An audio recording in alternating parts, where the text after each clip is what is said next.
Hello, in this short video you will learn about how to differentiate reliable and unreliable information sources.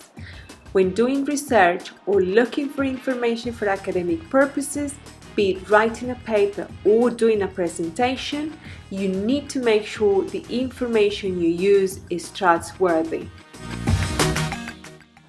So, when is a source reliable? A source is considered reliable when it has been written and/or reviewed by people who are respected experts within their particular field of study.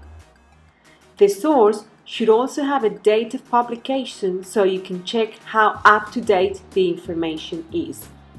These are the sources you can trust. But then, when is a source unreliable? As we said before, identifying who the author is crucial. Once you know who the author is, you can check if he or she has a thorough knowledge and understanding of the topic as an expert would. Be particularly careful with the information you find on the internet, as anyone can post information there.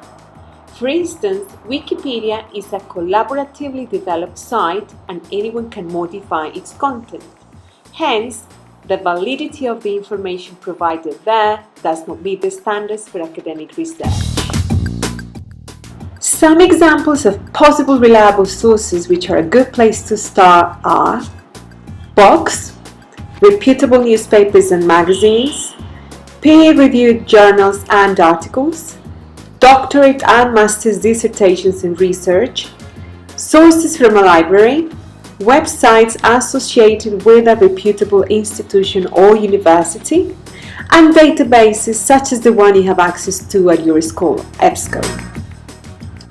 As mentioned before, you need to be particularly careful with websites. But how will you know if it is reliable? Here are some tips for reliable sources. First, look at the URL ending. For instance, those ending in .edu belong to educational institutions. Those ending in .gov are governmental websites. And those ending in .org belong to non-profit organizations. If it is an online journal or magazine, it should have the bibliography for every article and scholarly resources. Some new resources are television and print news websites, but you need to be aware of political bias. Now, look carefully at the picture in the slide and make sure this doesn't happen to you.